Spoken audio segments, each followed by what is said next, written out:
Science is everything that we do, and women play a critical role in making things happen. So for us, we're very excited that the United Nations have actually put aside this moment where we can actually and appreciate the role that women are playing in science. But also for those that are coming up, to showcase and say, it's possible, you can do it. We recognize we are coming from an environment where science or STEM subjects are seen as male-dominated subjects. And so creating an opportunity for girls and women to see there are women out there who have done something, and therefore there's space for them also to contribute.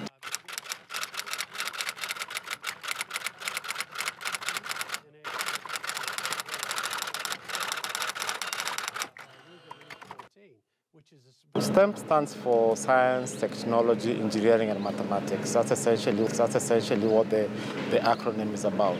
And for us as Microsoft, really, STEM is the foundation of the company. So Microsoft really is a technology company, and what founded the company, or what made the company run, is really about innovation.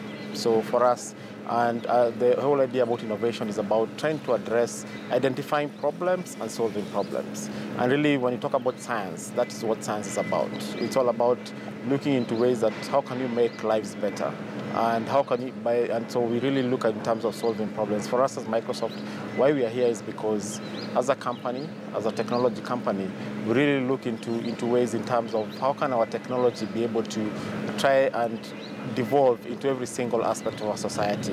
And really, it's not just about people using the technology, but it's really people using the knowledge about the technology to create. And as people create, then they learn how to solve problems. And that's what we are here for. And then the other important thing for us as Microsoft is that we look a lot into diversity as being a very important aspect of the company. And for us to be able to be successful as a company, we need every single person to play a role in it. So whether male, female, we really need to have that. And one of the things is we have a gender imbalance within the industry. So that's why as Microsoft, we are really here today.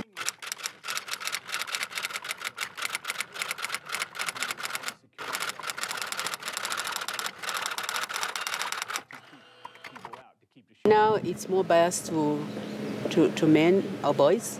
And this is why we're excited about this day, so that we can actually create that space and make sure that we push towards having a level playing field. The culture perception and cultural experience and background, where it is perceived that girls can only do certain things, or science is for men, and boys and girls can do other things. And so for us, trying to break that cultural barrier is critical. There's also a lot of stereotyping as a result of that cultural background, making the girls feel they cannot do science subjects. And so creating a space where we actually give examples of what has worked is critical to us. And so this is very important.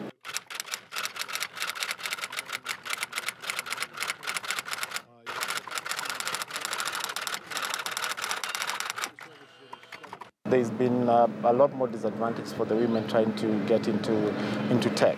So of course there's a lot of the stereotypes, as she's mentioned, there's a lot of the culture. Because if you were to step back a little bit, if you were to go back into schooling, especially at primary, secondary school level, at that point, if you were to look at the boys or the girls when it came to the maths, the sciences, it was more or less equal. Even in a lot of instances, the girls were doing a lot better, giving us a run for money, if you could call it as such. But then you find that as we move to more advanced levels of education, at let's say at tertiary level, you start finding the ladies starting kind of opting for other fields, maybe more of the humanities than the sciences. So for us, the experience has been that there's been a gap, especially when it comes to the mentorship, because a lot of times you find that the ladies, especially at the high school level, the critical time when you're making decisions in terms of what subjects to drop, what to specialize, what career to pursue, they don't have a lot of people, mentors or ladies they can actually look up to.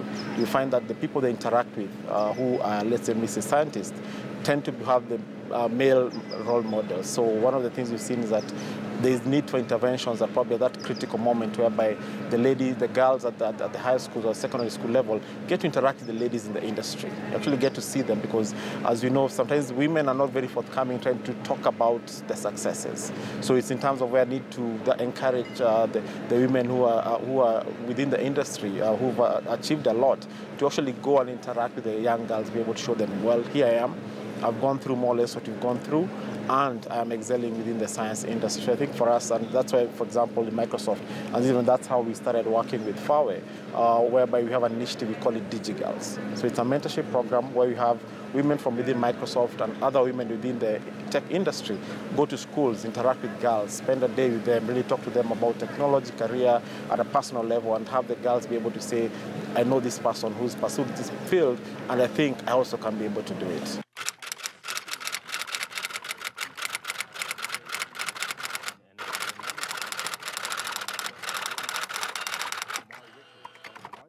In terms of what is out there are key issues that are very common in terms of the teachers, in terms of the stereotype, in terms of the self-esteem of the students. I think what changes really it's the context in which this happens. And this is why for us as a Forum for African Women Educationalists, we are out there to actually develop interventions that would actually address some of those issues. And then when successful, we use those interventions now to engage government and say we could actually improve the way learning is taking place in the classroom. And in this case, we are looking at the teaching of science, technology, engineering, and mathematics subjects. There's a lot to do with the way the teacher is delivering the lesson. There's a lot to do with the environment in which that delivery is happening. There's also a lot to do in which the students themselves that are coming into that space. So taking that holistic approach and addressing the issues that are impacting on the learning process is very, very critical. And this is why we actually look for partnership, people that we can work with to try and resolve such issues. And our work with Microsoft has helped quite a lot. Number one, in actually creating that space where girls can see other females that have actually excelled in technology, and from that they get inspired. From that they demystify the fact that where they are coming from, they are being told this is not for you, this is meant for boys, and so on. But because they've seen other women that have actually excelled, it encourages them. And for the governments, for us, we are saying, let's test the ideas. Once they work, can we work together and ensure that we integrate that into the national policies and practice? Because unless we reach out to everyone, we are missing out a good number of population who are actually out there.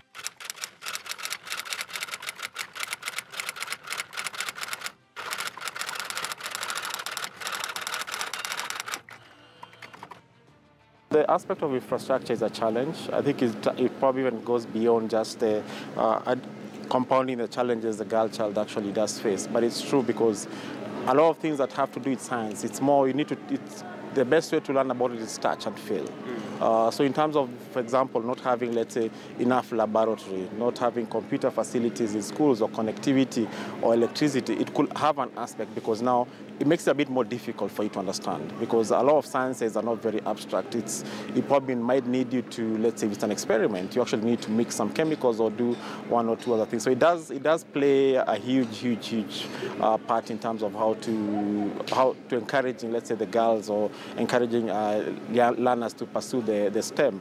But then the other aspect of it is in terms of trying to, outside the infrastructure, is looking in terms of, despite that, how else can you go about trying to address that particular challenge? Because it might take some time for us to get the infrastructure at the level we want to. Because the other thing that is happening is also looking at what do you already have as local available materials. Because science is with us, has always been with us, and is there around us. So you're finding a lot of creative ways people are going around it. Whether it's issue of, let's say, you don't have a suitable facility in a computer lab, what materials do you have locally that can actually emulate that kind of lab experience? That's where, for example, teachers come in very handy, whereby you can't leave the teachers behind in trying to address this problem because you find some teachers who are very creative in terms of how they go about it. Because you're told, yes, we don't have budget for you to have, let's say, a pipette or something else in the lab. But then there's way you possibly can create some materials in the class, because without allowing the students to be able to have that touch experience, then it means that they don't understand and appreciate it, because they can't even simulate in their minds, if I become a scientist, how does it look like for me? So it's a big challenge, needs to be addressed, but then also it's a huge opportunity for us and the teachers and the students to be more innovative in how they do things.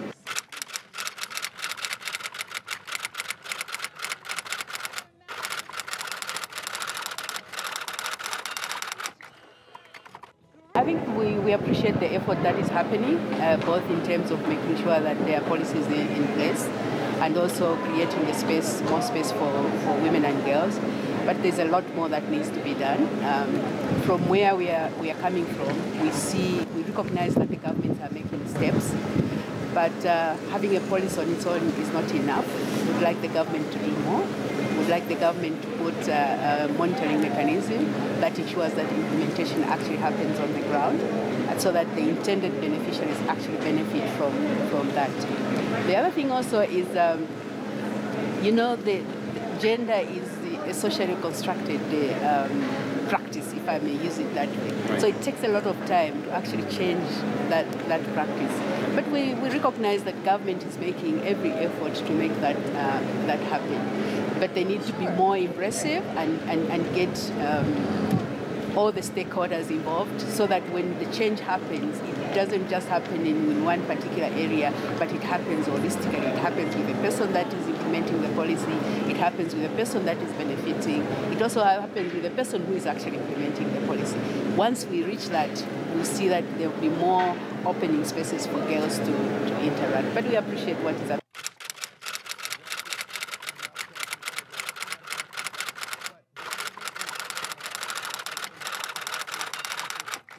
When it comes to policy, one of the benefits we have, for example, such an organization as Microsoft that has a global presence, is that we can be able to pick on a lot of learnings from across the world. Things that have gone well, things that have not gone so well.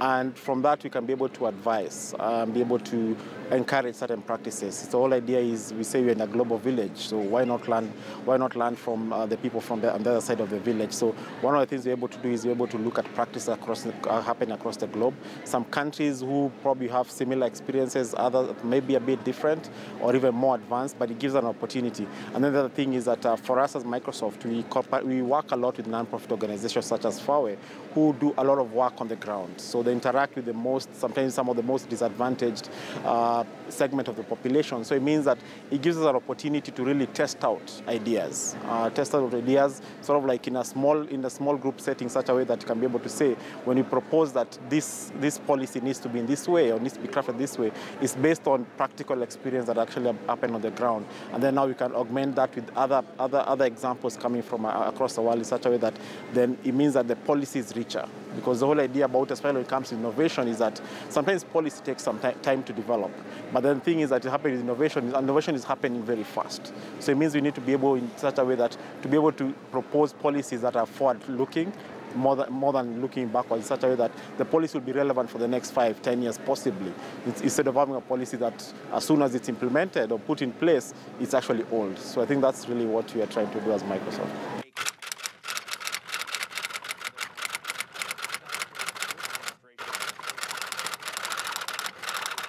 Maybe two things that stand out for me. Number one is when you're talking about the policies that exist, there's a lot of ignorance about people not knowing exactly whether those policies actually exist or not. And for me, that's worrying. It means the policies are out there, but they are not known by the people who are implementing. So it depends on who you are talking to as well. For me, that is critical. The second one is when you're having a conversation, everybody feels like they understand, but the action that happens is completely the opposite. Shows that the lady probably didn't understand. Really trying to change that, for me, it's the biggest thing, and I keep saying it has to be a collective responsibility. It's not something that can be done by one person alone. But I want to add on to what Alex has said in terms of the advantage of working with an organization like FAWE. We have a presence in different countries. So the way we draw experiences from these countries to actually package, even when we are developing an intervention, has helped us a lot. Because sometimes what is working in Kenya may not work in Tanzania, but may work in Malawi. But drawing experience from Kenya and Tanzania even perfects the intervention when we are starting it in Malawi. So that collectiveness, for me, has also helped us to move forward when it comes to influencing policy or developing interventions to showcase what would work in promoting girls' education.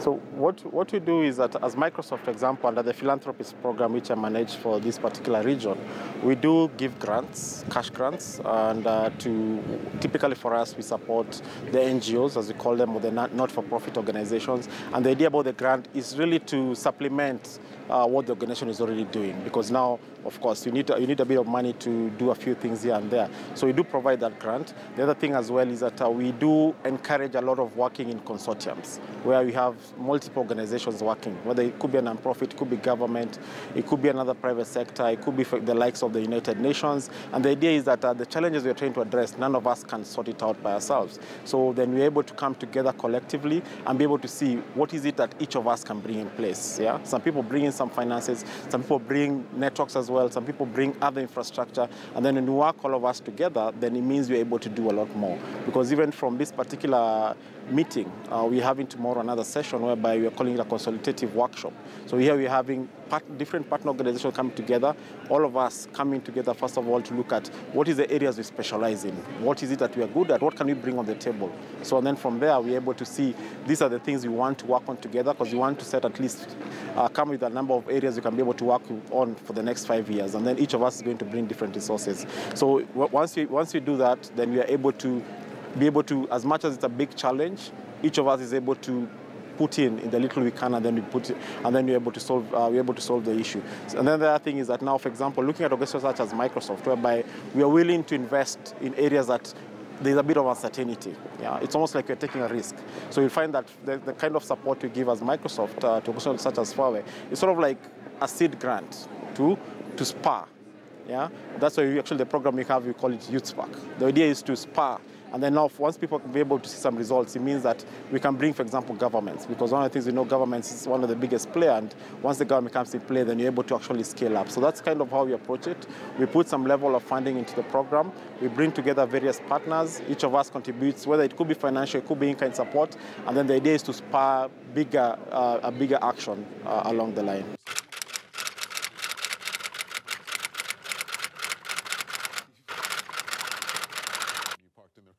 I came from a background where the interest in mathematics was generated from my, at household level, my parents. But when I went into the space, within the learning space, it was the opposite. I had teachers who actually felt that is not the space for women, and therefore women should not be active in mathematics. And so I used that as a challenge. But each time I got an obstacle, I would go back to my father and say, this is what is happening in class, and I feel discouraged. My father would be like, do you believe you can do it? Yes, go for it. So I got that encouragement, and I think that's what inspired me to be a teacher. When I finished secondary education, I chose to go and teach mathematics. And I'm very proud that I chose that. I went in, I taught mathematics to girls. And I think for me, one thing is that makes people feel mathematics is difficult. It's the way it is taught. It's the way the teacher delivers the lesson. But I also like the fact that I went through a process where I also taught teachers of mathematics in terms of how do you make it simple? How do you tell a story whilst you're doing quadratic equation? When I'm dealing with sets, for instance, and I want to define what a set is, and I'm looking at fruits and I'm looking at different kinds of fruits, and I want to put them together, would I say I have oranges and mangoes and so on, or would I say I have fruits? You know, it's about pick out things that the people are actually using out there and bring them into the classroom. How do you classify sets? How do you find a common set, a common member of a set, and how do you define that particular set? Set is something that is seen as abstract and it has to be done, in a certain way. But when you bring in practical things or things that the children are actually using in everyday life, it becomes very simple. Okay. The other one is around, when they say mathematics is difficult and so on, and I ask a girl who is cooking, and I'm asking them, how did you come to prepare ugali? What actually did you do? And when they define that and you start, building that case and telling them you are actually doing some mathematics in there, because you have to make sure that you have good proportion of water, good proportion of this, and also good proportion of heat. Are you sure you did mathematics? And they're like, oh yeah, so that's mathematics. So it's just how you create that interest. And the next time I pick another example, you see the girls getting interested and so on. And by the time they know it, they are doing differential calculus. Without realizing that that's what they are doing.